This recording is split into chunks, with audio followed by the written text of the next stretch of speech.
I'd like to commence this video with a request.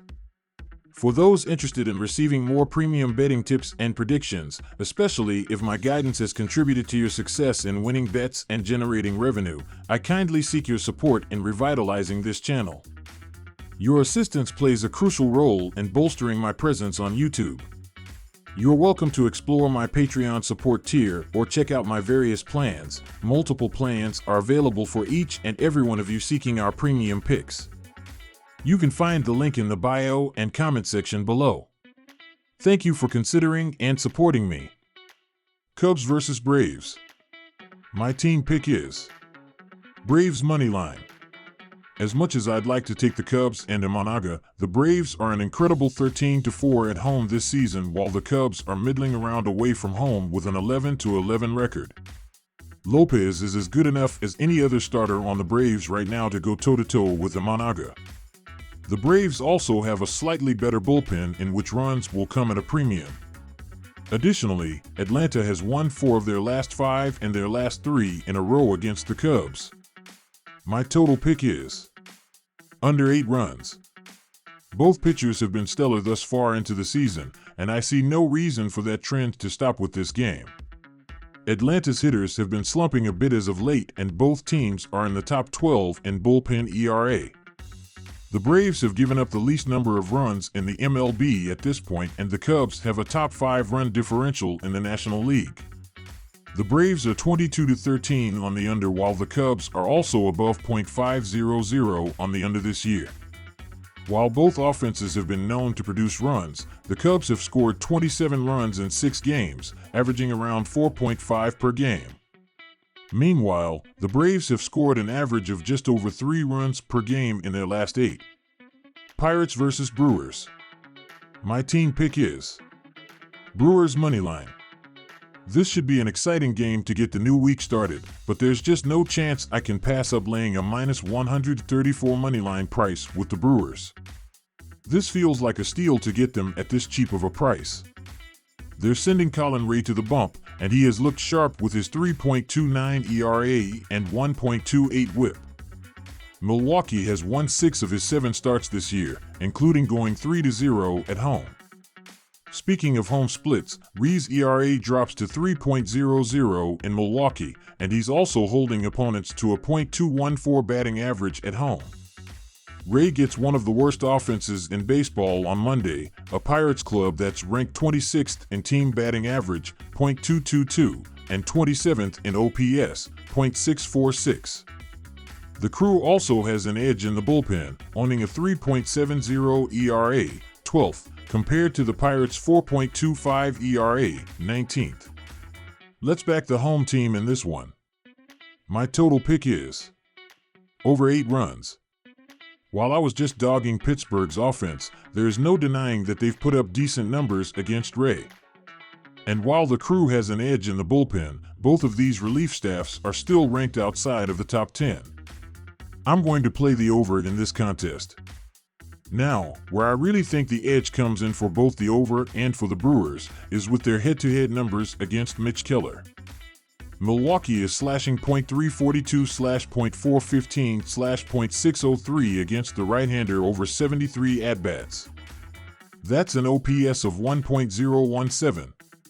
The Brewers have surprisingly been one of the best offenses in the league this season, ranking 3rd in OPS, .751, and 6th in both home runs, 48, and team batting average, .254. Honestly, if Keller has an off night, there's a chance the Brewers put up 8+ runs by themselves. Let's take the over in Milwaukee on Monday. Nationals vs. White Sox. My team pick is Nationals to win. The Nationals got the better of the White Sox, winning 2 of the 3 games when they met last season. While Chicago has finally tasted some success this season, we should all expect that to be fleeting. This is not a team built to sustain a long run by any means. They are one of the worst teams at home, going 8-12 this season, while Washington is one of the best on the road, going 12-9. They will also benefit from having Williams on the hill, and he has been one of the best starting pitchers over the past couple of weeks. In 4 road outings, the Washington starter is 2-0 with a 2.21 ERA this season. The Nats are 5-2 in their last 7 games against the White Sox. Take the Nationals. My total pick is under 8 runs. In their 3 games last season, the under went 2-1 as the teams combined to average 10 runs per game on the stretch of a 13-run output by the Nationals in 1 game. This season there have been 41 games between the 2 teams that hit the under. The White Sox have the league's most impotent offense, not even averaging 3 runs per game. Washington isn't a ton better, sitting 19th overall with 4.16 runs per game. With Williams on the mound for the Nationals, this is a prime opportunity for him to run up his scoreless streak, so that won't help the cause if you're looking for runs. Over their first 9 games in May, the Nats scored 3 runs or less 5 times. In 10 May games, Chicago scored 3 runs or less in 5 games. Take the under. Guardians vs. Rangers. My team pick is Guardians to win. There are some major gaps when looking at the pitching splits so far this season, as Tanner Bibee is 1-0 with a 2.11 ERA and a .225 opposing batting average in 4 road games, while Michael Lorenzen is 0-1 with a 7.50 ERA and a .286 batting average against in his first start calling Globe Life Field home. When these teams are on the base paths, there is a significant difference, as well as Cleveland has 38 stolen bases as a team, while Tees is more of a stationary team as they have recorded 18 stolen bases as a team. Cleveland was able to do well as they have the better performance this season, and with the Texas Rangers coming off a series in Coors Field where the pitches are a bit more flat, go with the Cleveland Guardians to pick up a victory as the better option. My total pick is over 8.5 runs. The Texas Rangers have been doing pretty well this season as the team is second in the AL West with a 22-20 record and have to do better to be consistent in one of the toughest divisions in baseball. The Rangers are 10th in MLB with a .717 team OPS while averaging 4.88 runs per game thus far. Third baseman Josh Smith, .831 OPS, 21 runs, has been hitting well and continues to extend the lineup as the Rangers look to repeat as World Series champions. Right-hander Michael Lorenzen, 2-2, 4.66 ERA, has been doing decently well as he is coming off a losing effort against the Oakland Athletics as he pitched 6 innings and allowed 6 runs on 9 hits with 2 walks and 6 strikeouts. Both teams have been hitting home runs throughout the season as the Guardians are 9th in the sport with 30.56 at-bats in between home runs, while the Rangers are 19th in the majors with 35.27 at-bats per home run.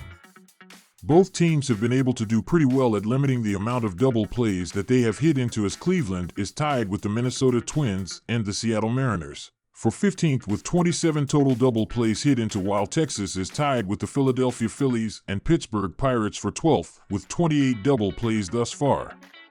Michael Lorenzen has allowed 5 homers this season in 29.0 innings, while Tanner Bibee has allowed more than a hit per inning, so they are going to get hit a bit more. In the last 15 days, these pitching staffs have been giving up some runs as the Guardians are 13th with a 3.82 team ERA, while the Rangers are 19th with a 4.13 team ERA. Go with over 8.5 runs in this game.